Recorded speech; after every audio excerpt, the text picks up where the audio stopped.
에 있는 형제 자매들도 같이 한번 인사하겠습니다. 네, 영역이 강건하기를 바랍니다. 오늘은 이타적 그리스도인이라는 제목으로 말씀을 전하겠습니다. 이번 주에 말몇골 송년음악회가 개최됐는데 여러분 참 좋으셨죠? 네, 아는 사람만 알아요. 네, 이게 아는 사람만 아는데 이번에 한 650명이 참석을 했고, 제가 보니까 그 중에 뭐 한 반 이상이 정도 될까요? 우리 VIP들 또 이웃 많이 오셨더라고요. 참 감사한데, 제가 특별히 감사한 것은 이번에 그 린나이 코리아 팝스 오케스트라라고 오케스트라가 우리 교회에 와서, 우리 교회 온 건 아니지만 이번 연주에서 연주를 했습니다. 어떤 분이 저에게 그렇게 물어보더라고요. 목사님, 그런 오케스트라 부르려면 얼마나 줘야 됩니까? 그래서 제가 안 줘도 됩니다. 네, 무료로 왔습니다. 그렇게 말씀을 드렸거든요. 특별히 그 린나이 코리아에 제가 무슨 뭐 홍보 담당도 아닙니다만 그 강성모 회장이라는 분 참 도전이 되는 분인 것 같아요.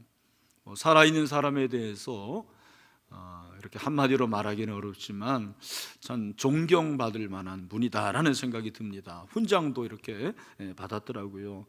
이분의 그 경영 철학이 정리경이에요. 정리경영. 이렇게 뭐 쓰레기 정리하고 그 정리가 아니고, 여기 정리라는 것이 따뜻한 마음, 남을 도와주는 따뜻한 마음에서 나오는 그런 온정할 때 그 정, 그리고 이치에 어긋나지 않는 바른 길을 가는 도리에서 리를 따봤어요. 그래서 이 정리 경영을 한다라는 거예요. 이분이 회사가 점점점 성장하고 그리고 수준이 올라갈 때 선진 기업들을 보고서 깨달은 게 있었습니다. 그게 바로 문화 활동이었대요. 기업들이, 선진 기업들이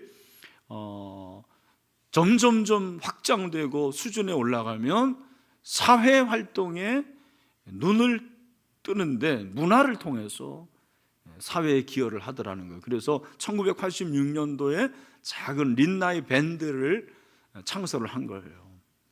그리고 그 린나이 밴드가 1년에 한 20여 차례 직원들이에요. 다 그 직원들이 20여 차례 뭐 교도소도 방문하고 그리고 장애인 시설, 뭐 양로원 이런 곳을 방문을 하게 됐다라는 거예요.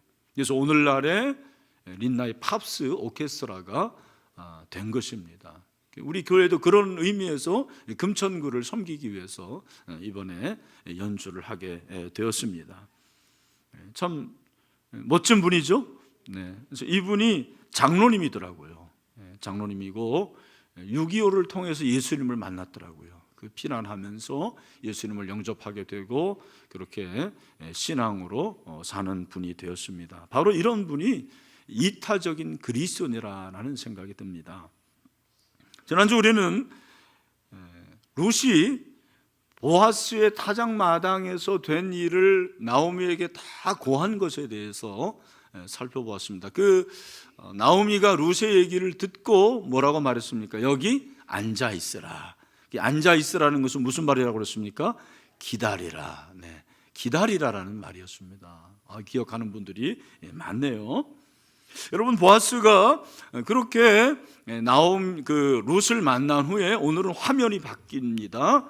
4장 1절에 보니까 보아스가 성문으로 올라가서 거기 앉아 있더니 그랬습니다. 여러분, 여기서 성문으로 올라갔어요. 왜 성문으로 올라갔습니까? 그 당시에 고대 도시의 성문은 몇 가지 역할을 했는데 그 중에 하나가 소통의 장소예요. 만남의 장소. 그리고 또 하나가 법정입니다. 어떤 재판이 행해지는 곳이 바로 성문이었습니다. 보아스는 자기가 엘리멜렉의 땅을 무는 이 문제를 법적으로 처리하기 위해서 지금 성문으로 올라간 것입니다. 그리고 그렇게 올라갔을 때 마침 보아스가 말하던 기업 물을 자가 지나갔어요. 기억하시는지 모르겠는데 보아스가 룻에게 나보다 더 가까운 친족이 있다. 그래서 그가 기업을 물으면 할 수 없고 기업을 물으지 못한다면 내가 기업을 물어주겠다고 얘기를 했잖아요. 기억나시죠? 바로 그 사람이 지나가는 거예요. 그 사람이 지나가는데 룻기 기자는 그 사람을 뭐라고 말하냐면 보십시오. 아무개가 지나가는 거예요. 마침 보아스가 말하던 기업 물을 자가 지나가는지라 보아스가 그에게 이르되 아무개여 이리로 와서 앉으라. 여러분, 이 사람의 이름이 뭐예요? 아무개가 아니에요. 아무개는 이름이 아니고 뭐라고 얘기를 했지만 룻기 기자는 그 사람의 이름을 굳이 쓰지를 않았어요. 왜 쓰지 않았을까에 대해서 학자들이 말하는 것은 부정적인 의미로 아마도 이 사람의 이름을 알 필요가 없다, 그런 가치가 없기 때문이라고 얘기를 합니다. 그래서 아무개라는 게 진짜 이름이 아닙니다. 아무개는 불특정 다수를 지칭하는 인칭 대명사잖아요. 그죠? 그래서 뭐라고 불렀겠지만 룻기 기자는 아무개라고 그렇게 얘기를 했습니다. 그러면 그 사람에게 지금 기업을 물을 것에 대해서 얘기해야 되는데 재판이니까 항상 재판에는 누가 있어야 됩니까? 재판관이 있어야 되잖아요. 그 재판관을 위해서 10명의 장로들을 불렀어요. 이 장로님들이 그 성읍을 대표하는 분들이었고 이분들이 쉽게 말하면 재판관이 되는 것입니다. 증인이 되는 거죠. 또 한 가지는. 그죠? 자, 보아스가 기업 물을 자에게 뭐라고 말합니까? 3절입니다. 3절에 보니까 보아스가 그 기업 물을 자에게 이르되 모압 지방에서 돌아온 나오미가 우리 형제 엘리멜렉의 소유지를 팔려함으로. 자, 여러분 보십시오. 이 3절의 말씀을 여러분들이 읽으면서 좀 놀라지 않습니까? 여러분 전혀 안 놀라잖아요. 그렇죠? 아니, 왜 놀라야 되냐면 나오미가 정말 가난하고 아무것도 없다고 생각을 했는데 여기 보니까 그의 남편이 엘리멜렉인데 엘리멜렉의 소유지, 다른 말로 뭐예요? 땅을 어떻게 한다고요? 팔려 한다. 땅이 있었네. 이렇게 우리가 놀라야 되는 거죠. 놀라시길 바랍니다. 우리가 여기서 한 가지 알을 것은 고대 이스라엘의 그 토지를 매매하는 건 우리하고 완전히 달라요. 여러분, 우리는 이 매매하는 거는 내가 사면 그 땅의 주인은 누가 되는 거예요? 내가 되는 거예요. 그러나 여러분, 구약에서의 토지의 원리가 첫 번째가 뭐냐면 모든 토지는 하나님의 것입니다. 누구의 것? 하나님의 것이기 때문에 영원히 팔 수는 없는 거예요. 그죠? 그러니까 여기서 이제 두 번째 원리가 나오는데 만약에 내가 가난해서 할 수 없이 그 토지를 판다고 했을 때 그 파는 것은 사실은 토지의 사용권을 파는 거예요. 아셨어요? 네. 소유권을 파는 게 아니고 사용권을 파는 것을 말합니다.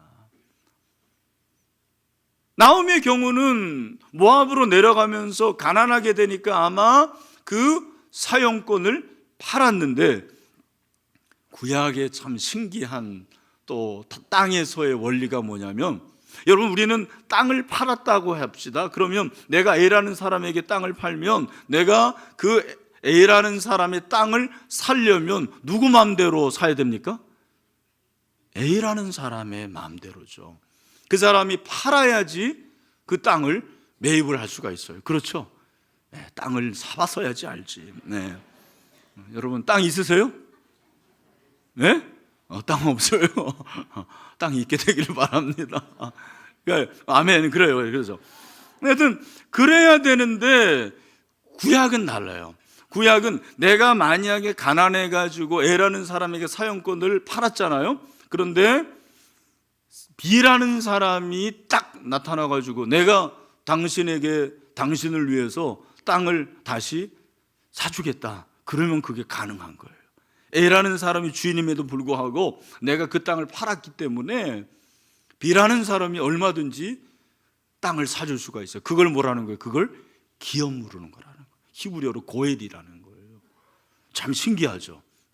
그 다음에 세 번째 원리가 뭐냐면, 세 번째 원리는 기업 물을 자도 없고 원 소유주도 토지를 물을 능력이 없을 때는 그 토지를 산 사람이 희년까지 가지고 있어요. 50년 동안 가지고 있다가 50년이 되면 본래 소유주에게 돌려줘야 돼요. 뭐 이런 나라가 있어요. 나 이거 한번 여기 가보고 싶어요. 네. 그렇다고 여러분 이스라엘로 이민은 가지 마시길 바랍니다. 참 신기한 거예요. 그러니까 이러한 배경을 여러분 알고 이 말씀을 봐야 돼요. 보아스가 엘리멜렉의 소유지를 판다고 했을 때 바로 두 번째, 내가 기업을 물어주고 싶다. 그러나 나보다 당신이 더 가까운 것이다. 제가 그랬죠. 기업을 물을 순서가 있다고. 그 순서가 바로 죽은 사람의 형제든지 아니면 죽은 사람의 그 아내 그리고 며느리, 이런 사람의 그 순서가 있는데, 엘리멜렉의 그 땅을 살 수 있는 기업을 물을 첫 번째 순서는 누굽니까? 아무개 씨. 도대체 알고 여러분 들으시길 바랍니다. 누가 첫 번째 순서라고요? 아무개 씨. 두 번째가 누구예요? 보아스가 두 번째. 그러니까 첫 번째 지금 얘기하는 게 뭐냐면 당신이 기업을 물었으면 좋겠다. 그러나 두 번째 요점은 뭐냐면, 자 보세요. 4절.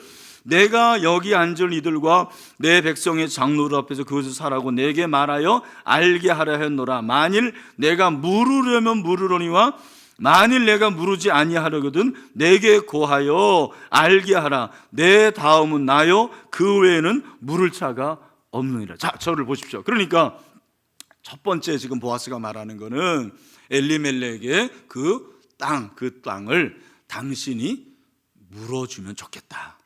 그런데 만약에 당신이 그 땅을 사지 않는다면 나에게 알게 해라. 왜? 내가 그것을 물으기 때문에. 그죠? 자기의 얘기를 하고 있는 거예요. 보아스의 이 말에 대해서 아무개 씨는 뭐라고 말합니까?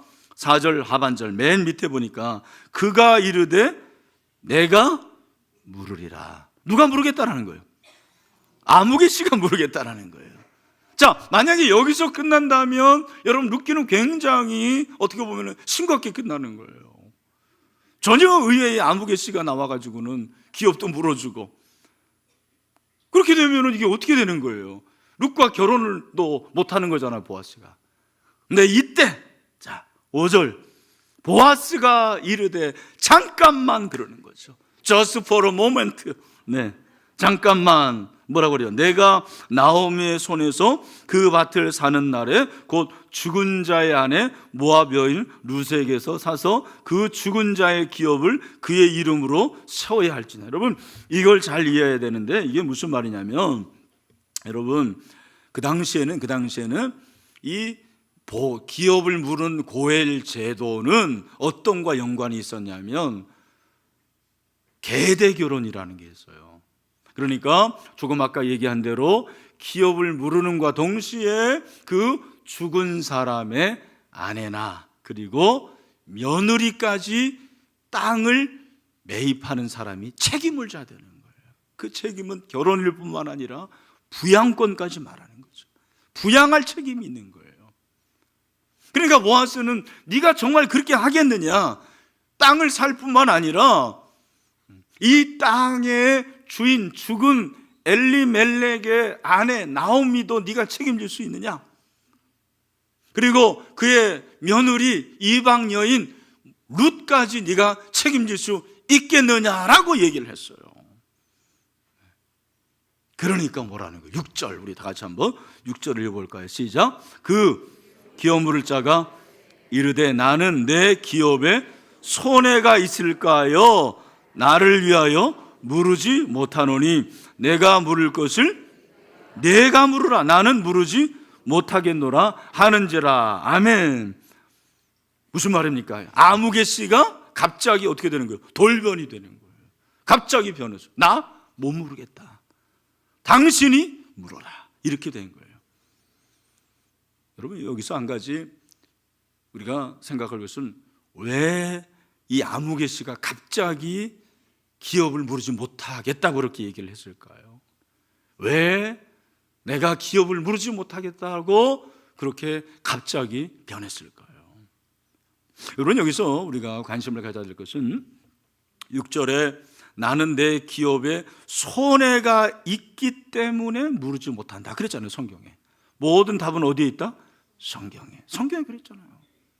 이 아무개 씨가 내가 이 땅을 구입하지 못하겠다, 사지 못하겠다. 왜? 나에게 뭐가 되니까?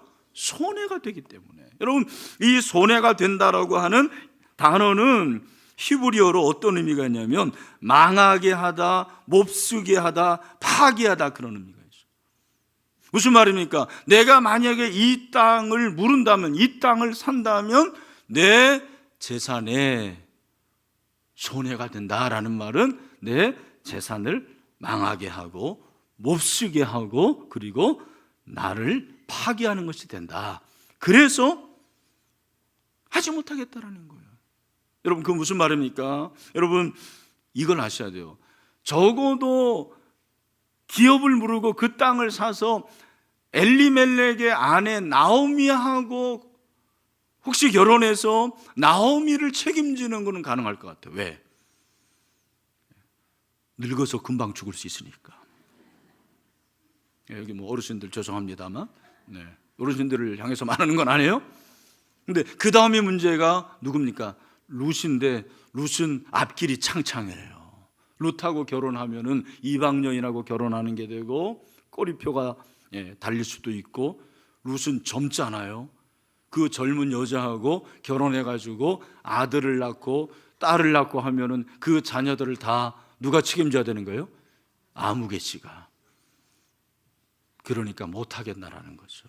자, 여러분 이 아무개 씨 똑똑해요, 멍청해요? 네? 멍청해요? 똑똑하죠. 똑똑한 거 아닙니까? 자기가 딱 계산기, 그때는 계산기 없었으니까 머리를 막 돌려보니까, 계산을 해보니까 자기가 이 땅을 사는 것이 플러스에 마이너스예요. 마이너스. 그러니까 손해니까 안 하겠다라는 거예요. 그런데 보아스를 보십시오.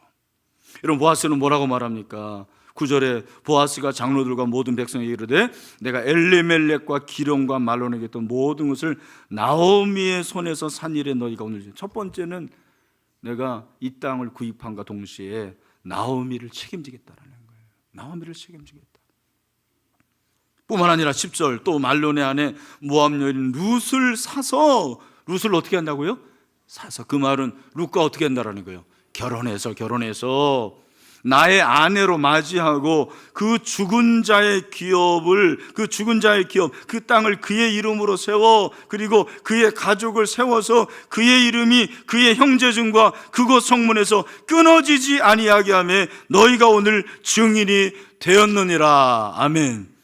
내가 룻과 결혼해서 그 가문을 살려보겠다는 거죠. 할렐루야.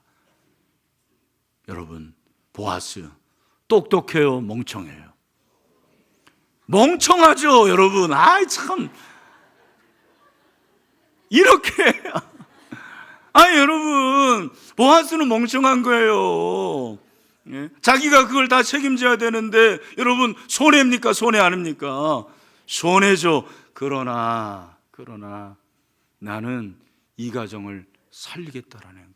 저는 이 말씀에서 제일 마음이 와닿았던 게 뭐냐면 계속해서 이 죽은 자의 기업을 그의 이름으로 세워 그의 이름이 그의 형제중과 그곳 성문에서 끊어지지 아니하게 하겠다라는 거예요. 여러분 보아스는 인간적으로 보면 멍청한 사람이에요. 하지만 보아스는 이 가정을 위해서 뭐 하는 거죠? 희생합니다. 헌신합니다. 여러분 이것이 바로 보아스의 헤세드인 줄로 믿습니다. 보아스의 인애예요. 한 가정을 살리기 위한 보아스의 헌신과 희생입니다. 여러분 생각해 보세요. 아무개 씨와 보아스, 인간적으로 보면 보아스가 훨씬 바보 같아요. 멍청합니다. 그러나 차이가 무엇입니까? 아무개 씨는 극히 이기적이에요. 내 유익만 생각합니다. 한 가정의 유익은 안중에 없습니다. 그러나 보아스는 이타적인 사람이죠. 자기를 희생하고 헌신하고 손해봐서라도 한 사람을 살리고 한 가정을 세우겠다라는 이것이 바로 이타적인 보아스의 모습이라고 저는 생각을 합니다. 사랑하는 성도 여러분, 저는 오늘 이 말씀을 보면서 우리가 이 질문을 해야 된다고 생각해요. 나는 이기적인 그리스도인인가, 이타적인 그리스도인인가? 여러분, 이타적인 그리스도인입니까? 이기적인 그리스도인입니까? 한번 옆에 있는 사람을 물어보세요. 당신 이타적인 그리스도인이요, 이기적인 그리스도인? 한번 물어보시길 바랍니다. 왜 안 물어보세요? 한번 물어보세요. 우리 비전으로서도 한번 물어보세요. 여러분, 저는요, 제가 이 질문을 하면서 나는 이기적인 그리스도인이라는 생각이 들었어요. 여러분, 사실 세상에 많고 많은 직업이 있지만 목사처럼 이렇게 남을 위해서 사는 사람은 별로 없어요. 여러분, 제가 목사로서 하는 목양은 대부분 다 성도들 위한 거죠. 여러분들이 어떤 좋은 일을 만나면 내가 더 좋아하고, 여러분이 슬픈 일, 가슴 아픈 일을 만나면 내가 더 마음이 아파요. 요즘 입시 시즌인데 우리 그 부모님들 기도하고 하는 분들의 자녀들이 자꾸 대학에서 떨어지는 거예요. 제가 한날은 하나님 앞에 새벽에 이렇게 좀 따졌어요. 하나님, 왜 그렇습니까? 도대체 왜 그렇습니까? 내 자식 이름은 내가 어떻게 해주겠어요? 근데 그럴 수도 없어요. 기도할 수밖에 없는 거죠. 우리 세 가족 중에서도 참 이런저런 문제로 정말 난관에 직면한 분들이 적지 않습니다. 제가 그분들 위해서 하나님 도와주세요라고 기도하죠. 여러분, 이 정도면 이기적입니까? 이타적입니까? 이타적인 목사죠. 그러나 여러분, 왜 그렇게 하냐라는 거예요. 내가 목사니까? 내가 그 일을 해야 하니까? 그것도 중요하지만 저는 다른 게 아니라고 생각합니다. 이타적인 것은 한 영혼을 살리는 것이 이타적인 것입니다. 한 영혼을 살려야 돼요. 그 영혼을 살리게 하고 그의 가족을 살리게 하고, 이것이 이타적인 것입니다. 여러분, 예수님께서 이 세상에 오셔서 하신 일이 바로 그것입니다. 저와 여러분이 아무리 위선의 탈을 쓰더라도 저와 여러분은 다 이기주의자들이에요. 이 에고라는 것이 우리 안에 가득합니다. 다 여러분들 아무리 선한 모습을 가지고 이 자리에 있더라도 이기주의자들이에요. 인정하십니까? 네, 이기주의자예요. 근데 예수님께서 이 세상에 오셔서 하신 일이 뭐냐면, 이 이기적인 우리들을 위해서 하나님의 아들인 그분이 십자가에 피 흘려 죽으셨어요. 대속물이 되셨다고 했어요. 마가복음 10장 45절 말씀에서 그렇게 말씀하고 있습니다. 인자가 온 것은 섬김을 받으려 함이 아니라 도리어 섬기려 하고 자기 목숨을 많은 사람의 대속물로 주려 함이니라, 그렇게 말씀했죠. 최고의 이타적인 행위가 십자가예요. 그 십자가를 통해서 저 여러분을 구원해 주시고 저 여러분을 저 영원한 천국으로 인도하신 줄로 믿습니다. 이거보다 더 큰 이타적인 행위가 어디 있습니까? 그러나 참 제가 보니까요, 우리 교회 안에 성도들이 참 이기적인 것이 많아요. 적어도 우리 믿음의 선배들은 없는 것 가운데서도 시간을 헌신하고 희생하고 물질을 희생하고 자기 몸을 희생하지 않았습니까? 그러나 요즘을 보면은요, 정말 교회 안에 성도들이 시간 헌신 안 합니다. 그냥 남은 시간, 스페어 시간 그냥 교회에서 보내는 거예요. 물질도 11조 얘기하고 헌금 얘기하면은요, 저 목사 돈을 밝힌다고 그렇게 얘기를 하는 사람들이 참 많습니다. 교인들 가운데서 돈 얘기 왜 이렇게 싫어하는지 모르겠어요. 자기는 제일 좋아하면서. 그러니까 무조건 복만 받으려고 그러는 거예요. 그런데 여러분, 우리에게 모순이 하나 있습니다. 그게 뭐냐면 그런 사람일수록 자기는 이기적이에요. 여러분 잘 보십시오. 이기적인 사람일수록 다른 사람에 대해서는 요구하는 게 뭐냐면 이타적을 요구하는 거예요. 이타적인 사람을 존경합니다. 이타적인 사람이 돼야 된다고 합니다만 자기는 이기적인 거죠. 자기만을 압니다. 이것이 우리의 모순인 것 같아요. 그래서 여러분, 세상 사람들도 이걸 어느 정도는 직감을 하는 것 같습니다. 사실 리처드 도킨슨 같은 사람은 진화학자하고 하나님을 믿지 않는 사람이죠. 근데 이 사람이 말하는 게 뭐냐면 우리 인간에게는 이기적인 유전자가 있다라는 것입니다. 이기적인 유전자가 있다라는 거예요.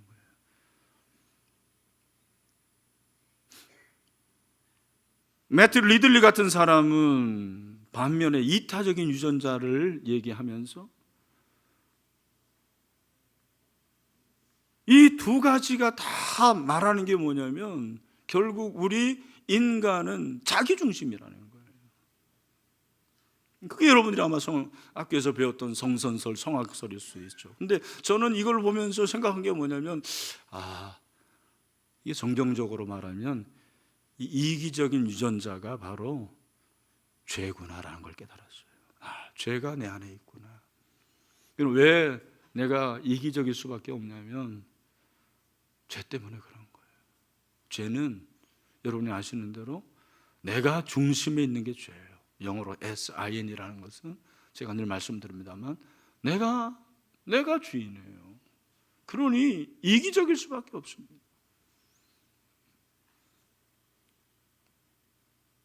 여러분, 오늘날 우리 한국교회가 정말 회복돼야 될 것이 무엇이냐면 이 SIN에서 I 대신에 나 대신에 예수 그리스도를 놓아야 되는 그런 작업이 필요한 거예요.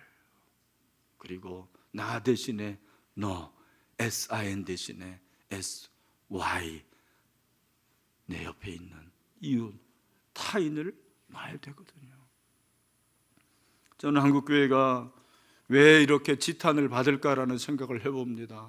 여러분, 세상 사람들을 욕하지 마세요. 우리의 잘못 아닙니까? 이 목사의 잘못이고 여러분들의 잘못 아닙니까? 그런 이기적인 모습을 너무 많이 보여준 거예요. 사랑하는 성도 여러분, 오늘 이 말씀을 듣고 저와 여러분이라도, 우리 신일교회 교인만이라도 내가 중심이 아니고 예수 그리스도가 중심이 되는 그리스도 중심의 삶으로 변화되기를 간절히 소원합니다. 내가 주인이 아닌 내 이웃이 한번 주인이 될 수 있는 이타적인 삶으로 변화되기를 주님의 이름으로 축원합니다. 여러분, 이것이 대단한 사람만 하는 게 아니에요. 누구나 다 할 수 있는 것입니다. 저희 어머니가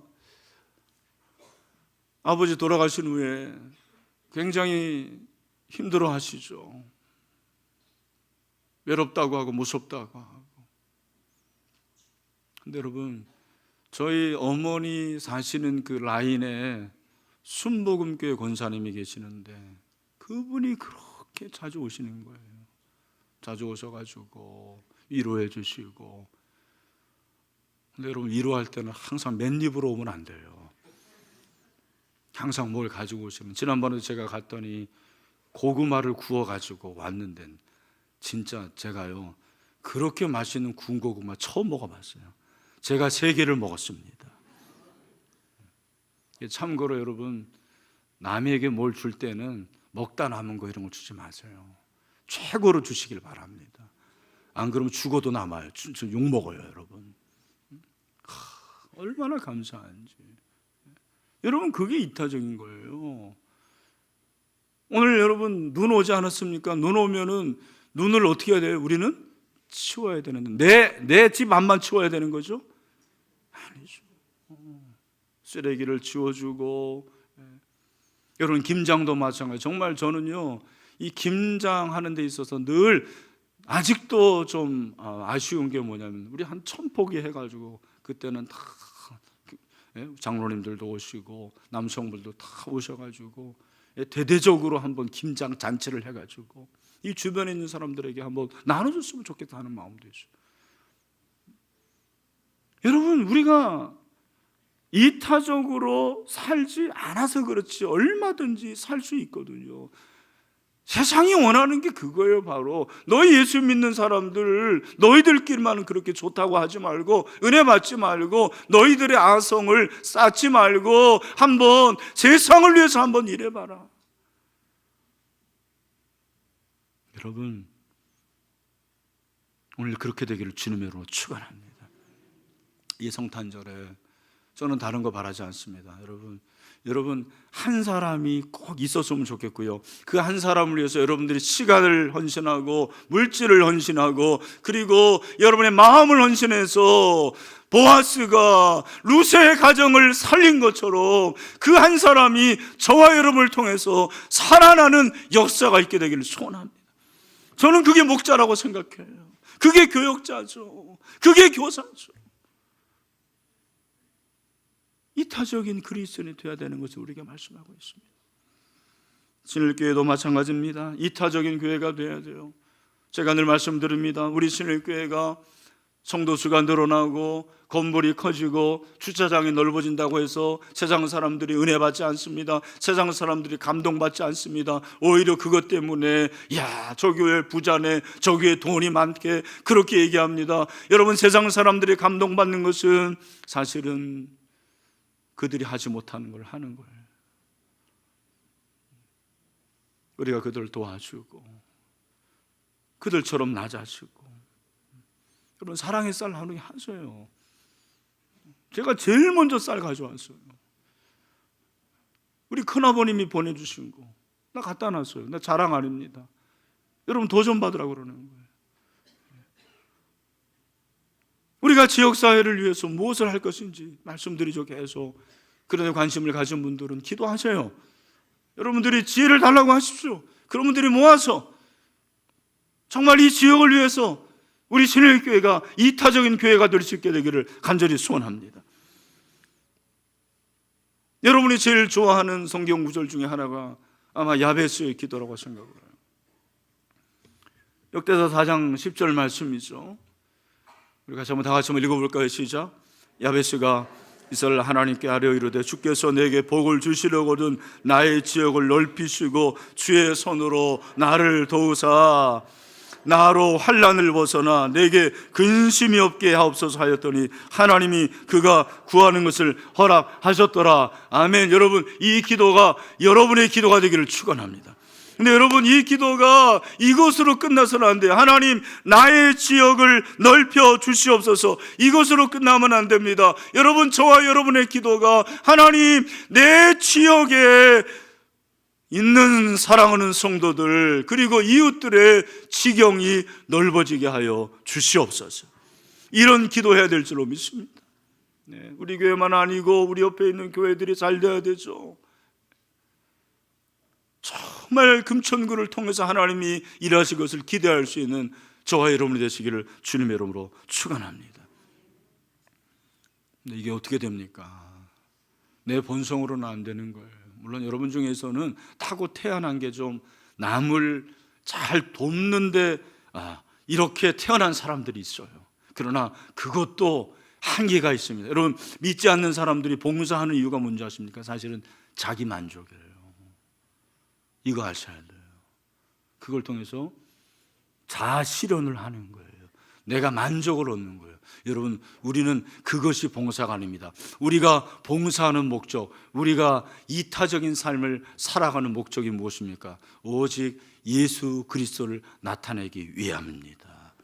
그리고 그 한 사람이 살아나는 것을 보기 위함인 줄로 믿습니다. 그러므로 우리는 어떻게 됩니까? 여러분, 우리가 예수 그리스도를 닮기를 바랍니다. 예수님 닮아야 돼요. 예수님처럼 돼야 돼요. 예수님이 십자가에서 죽으셨잖아요. 내 자아가 죽어야 되는 거죠. 나의 이기심이 죽어야 되는 거죠. 예수 그리스도가 드러나야 되죠. 그리고 무엇인지 남에게 대접을 받고자 하는 대로 너희도 남을 대접하라. 여러분, 이런 놀라운 황금률의 역사가 저와 여러분의 삶을 통해서 이루어지게 되기를 간절히 소원합니다. 말씀을 맺습니다. 참 오늘 이 말씀 우리가 기억하면서 그리스도인은 이타적이 되어야 된다는 이 명제 앞에서 우리는 직면을 하게 됩니다. 우리의 본성으로는 힘듭니다. 그러나 주님 닮고 주님을 따라가면 되는 줄로 믿습니다. 그래서 저와 여러분이 나이가 들수록 얼굴에 책임져야 돼요. 나이가 들수록 여러분의 삶을 책임질 수 있어야 됩니다. 더 베풀고 나눠주고 꾸어주고 섬길 수 있는 그런 이타적인 그리스도인이 우리 신일교회 교인들이 다 될 수 있게 되기를 주님의 이름으로 축원합니다. 우리 다 같이